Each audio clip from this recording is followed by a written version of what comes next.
Vous êtes sur le point de découvrir l'histoire incroyable d'un roi dont les exploits résonnent encore à travers les siècles. Aujourd'hui, nous plongeons dans la vie de Massinissa, le légendaire roi de Numidie. Préparez-vous à être captivé par ses batailles épiques et les leçons qu'il nous a laissées.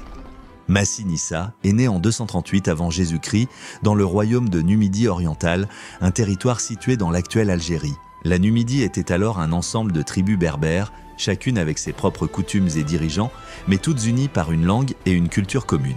Massinissa était destiné à devenir un chef de file, influencé dès son enfance par les récits de bravoure et de conquête racontés par son père, le roi Gaïa. Ce dernier lui inculqua l'importance de la stratégie, de la diplomatie et de la résilience.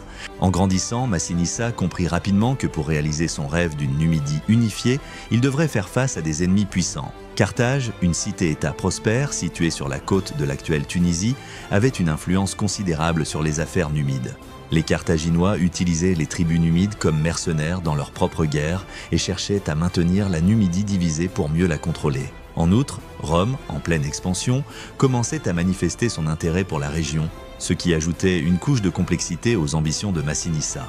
Avant de poursuivre, si vous aimez découvrir des histoires épiques comme celle de Massinissa, n'oubliez pas de vous abonner à notre chaîne et d'activer les notifications pour ne rien manquer de nos prochaines vidéos. Massinissa se lance alors dans une série d'alliances stratégiques. Il s'efforce de convaincre les autres tribus de se rallier à sa cause en leur promettant protection et prospérité. En parallèle, il développe ses compétences militaires en menant des campagnes contre des tribus rivales et en participant à des batailles aux côtés des Carthaginois, acquérant ainsi une expérience précieuse. Ces alliances, bien que souvent fragiles, lui permettent d'établir une base de pouvoir solide et de renforcer son autorité. Alors que Massinissa consolide son pouvoir en Numidie, la situation politique évolue rapidement. La deuxième guerre punique éclate entre Carthage et Rome, offrant à Massinissa l'occasion de jouer un rôle décisif dans le conflit.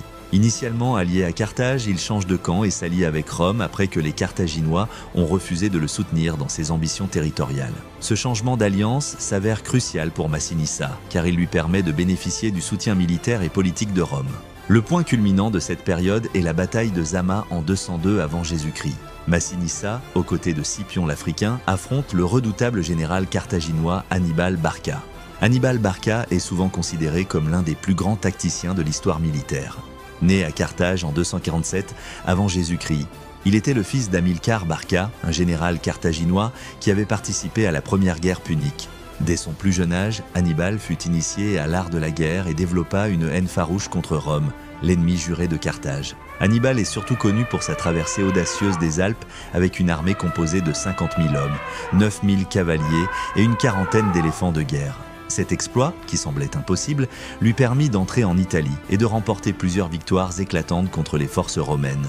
Parmi ces victoires, les plus remarquables figurent les batailles de Trasimène et de Cannes, où il utilisa des tactiques d'encerclement pour infliger des défaites écrasantes aux armées romaines bien plus nombreuses. Hannibal était non seulement un génie militaire, mais aussi un leader charismatique qui inspirait une loyauté indéfectible chez ses soldats. Cependant, malgré ses brillants succès sur le terrain, il manquait souvent de soutien logistique et politique de la part de Carthage, ce qui finit par affaiblir sa campagne en Italie. Scipion l'Africain, un général romain ambitieux, fut envoyé en Afrique pour forcer Carthage à rappeler Hannibal de l'Italie. Conscient des défis posés par Hannibal, Scipion consacra une attention particulière à l'entraînement et à la préparation de ses troupes, tirant parti des leçons apprises lors des batailles précédentes.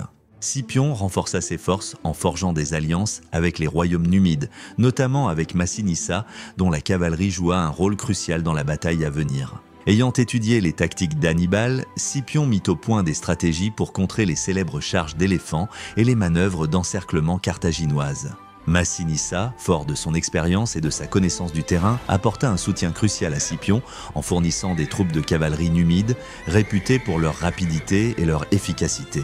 Le 19 octobre 202 avant Jésus-Christ, les armées de Scipion et d'Hannibal se rencontrèrent sur les plaines de Zama, au sud-ouest de Carthage. Les forces étaient relativement équilibrées, mais Scipion avait l'avantage de la cavalerie. La bataille débuta par une charge des éléphants de guerre d'Hannibal. Cependant, Scipion ordonna à ses trompettistes de sonner des clameurs assourdissantes, ce qui effraya les éléphants et sema le chaos dans les rangs carthaginois. Scipion utilisa ensuite ses lignes de manipule pour créer des couloirs permettant aux éléphants de passer à travers sans infliger de dommages majeurs. Les unités romaines restèrent disciplinées et bien organisées, infligeant de lourdes pertes aux soldats d'Hannibal. La cavalerie de Massinissa, flanquant les forces carthaginoises, profita de la confusion pour attaquer les ailes de l'armée d'Hannibal. Après avoir chassé la cavalerie carthaginoise, Massinissa retourna sur le champ de bataille pour prendre Hannibal à revers. Les deux armées engagèrent alors un combat féroce au corps à corps. Les vétérans d'Hannibal résistèrent vaillamment, mais la discipline romaine et la supériorité numérique de la cavalerie scellèrent finalement le sort des Carthaginois. La défaite d'Hannibal à Zama mit fin à la deuxième guerre punique. Carthage fut contrainte de capituler, de payer de lourdes indemnités et de céder ses territoires en dehors de l'Afrique. Cette victoire consacra Rome comme la puissance dominante en Méditerranée occidentale. Massinissa émergea de la bataille comme l'un des principaux bénéficiaires de la défaite de Carthage. En reconnaissance de son soutien, Rome lui accorda le titre de roi de Numidie unifié. Il put alors réaliser son rêve de bâtir un royaume fort et prospère. Fort de sa victoire et de son nouveau statut d'allié de Rome, Massinissa entreprend une série de réformes pour moderniser et renforcer son royaume. Il réorganise l'armée, introduisant des techniques de combat romaines et améliore les infrastructures en construisant des routes, des villes fortifiées et des centres agricoles. Ces initiatives favorisent le commerce et l'agriculture, assurant ainsi la prospérité de son peuple. Massinissa est également un pionnier en matière d'éducation, encourageant l'apprentissage et les échanges culturels avec Rome et d'autres régions méditerranéennes. Grâce à sa sagesse et à sa persévérance, il parvient à surmonter les rivalités internes et à établir un État stable et centralisé qui deviendra un modèle pour les générations futures. Le règne de Massinissa nous enseigne des leçons précieuses sur la persévérance, la stratégie et la capacité d'adaptation. Face à des défis colossaux, il a su faire preuve de vision et de résilience, transformant les obstacles en opportunités. Massinissa a démontré que l'unité et la coopération sont essentielles pour réaliser de grandes choses, même contre des adversaires puissants. Son exemple inspire les dirigeants modernes à être courageux, stratégiques et déterminés. Pour nous, aujourd'hui, l'histoire de Massinissa est un rappel puissant que les valeurs de leadership, de résilience et de vision peuvent nous aider à atteindre nos objectifs, quel que soit le domaine dans lequel nous évoluons.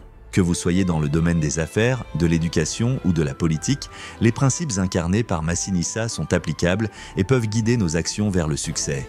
Et voilà, vous connaissez désormais l'incroyable histoire de Massinissa, le roi qui a marqué l'histoire de la Numidie. Si vous avez apprécié cette vidéo, n'oubliez pas de vous abonner à notre chaîne et de cliquer sur la cloche pour recevoir les notifications de nos prochaines publications. Pour découvrir d'autres récits inspirants de l'histoire, cliquez sur la vidéo suivante. Merci d'avoir regardé et à très bientôt pour une nouvelle aventure historique.